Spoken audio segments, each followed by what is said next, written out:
This channel does not promote any violent, harmful, or illegal activities. All content provided by this channel is meant for an educational purpose only. Top quality और consistent performance के लिए सिर्फ silver pump नाम याद रखना। নিয়োগ দুর্নীতি মামলায় শাসক নেতাকে তলব করা হলো। দক্ষিণ দিনাজপুর জেলায় যুব সভাপতি যার নাম অম্বরীশ সরকার তাকে তলব করেছে ইডি। আজই তলব করা হয়েছে তাকে সিজিও কমপ্লেক্সে। সুজয় আমার সহকর্মী রয়েছেন এই মুহূর্তে আমার সঙ্গে টেলিফোন লাইনে। সুজয়, কি কারণে তলব, কি কি জানা যাচ্ছে এখনো পর্যন্ত?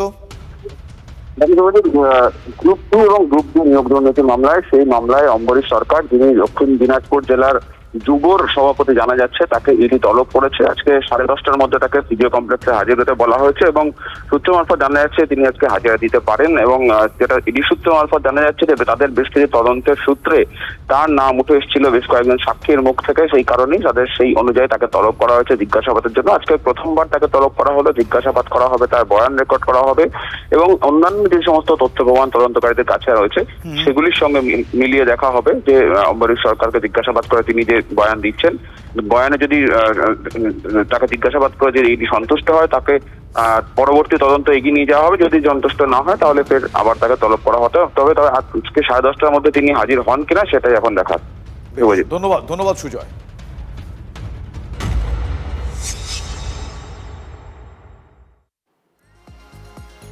অন্যদিনে তাদেরকে দেখতে পাওয়া গিয়েছে, তারা মার খেয়েছেন কিন্তু আন্দোলনে মাটি কামড়ে রয়েছেন চাকরিহারারা। হকের চাকরি ফেরত চেয়ে তাদের বিক্ষোভ অবস্থান টানা চলছে। রোদ বৃষ্টি উপেক্ষা করেই টানা 13 দিন তাদের অবস্থান। পরীক্ষা ছাড়াই স্কুলে পুনর্বহালের দাবি আন্দোলনকারীদের, চাকরি ফেরত দিতে হবে সাফ বার্তা চাকরিহারাদের। আমার সহকর্মী সুমন এই মুহূর্তে রয়েছেন আমার সঙ্গে সরাসরি। সুমন, আজ সকাল থেকে তুমি সেখানে রয়েছো, তাদের কি বক্তব্য, তারা এই মুহূর্তে নতুন কোনো ভাবনা চিন্তায় ভাবছেন কিনা, একটু ডিটেল তাদের সঙ্গে কথা বলবো, তাদের কথা শুনতে চাইবো একটু। সুমন, দেখো, প্রথম কথা হচ্ছে আজকে এই চাকরিহারা শিক্ষকদের তাদের অনেককেই কিন্তু থানায় তলব করা হয়েছে। তার কারণ সেই দিনের ঘটনা অনেকেরই মনে আছে। তুমি দেখো এখনো কিন্তু বিকাশ ভবনকে দুর্গের মতো বানিয়ে রাখা হয়েছে, চারদিকে পুলিশি প্রহরা এবং যারা লাঠিচার্জের শিকার হলেন, যাদের পা থেকে রক্ত পড়লো, যাদের মাথা ফাটলো, তাদেরই কিন্তু আজকে পুলিশ ডেকে পাঠিয়েছে, বিভিন্ন বিষয়ে নোটিশ দিয়েছে। আমার সাথে রয়েছেন চিন্ময় মণ্ডল। চিন্ময়, পুলিশ ডেকে পাঠিয়েছে, আপনারা যাবেন কিনা তার জন্য আইনজীবীদের সঙ্গে পরামর্শ করবেন, কিন্তু পুলিশের এই মনোভাবটাকে কি বলবেন? দেখুন, তারা তাদের দিক থেকে নোটিশ পাঠিয়েছেন, একটা প্রোটোকল মেনটেন করছেন কিনা বা কি চাইছেন সেটা তো আমরা বলতে পারবো না। তবে এটুকু বলতে পারি যে যে ধরনের নোটিশ পাঠানো হয়েছে বা যেভাবে পাঠানো হয়েছে সেটা আমাদের পছন্দ হয়নি। আমরা মনে করছি যে সেদিন যে ঘটনাটা ঘটেছিল সেটা মানে আমরা তো শান্তিপূর্ণ অবস্থানই করছিলাম এখানে এবং আমাদের দাবিটার সঙ্গে আপামর জনগণ তারাও কিন্তু একমত যে যোগ্যদের চাকরি চলে যাবে বিনা কারণে, সেটা কখনো হতে পারে না। হ্যাঁ, আমরা বাইরে কোনো রকম অশান্তি সৃষ্টি করিনি, শুধুমাত্র এই গেটটাকে টপকে আমরা ওই বেড়াজালটা টপকে আমরা ওই পারে গেছিলাম।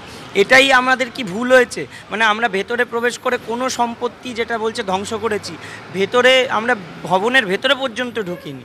তো এখন ব্যাপারটা হচ্ছে তারা যেরকমভাবে তাদের মানে ওই একটা এসকর্ট করে বার করানোর চেষ্টা করলেন, তারপর একটা গন্ডগোল তৈরি হলো, লাঠিচার্জ। 11 জনকে ডাকা হয়েছে আজকে থানায়, এই 11 জন কি আজকে যাচ্ছেন? না গেলে অন্য ধারার ভয়ও দেখানো হয়েছে, সেই বিষয়টা একটু জিজ্ঞেস করো প্লিজ।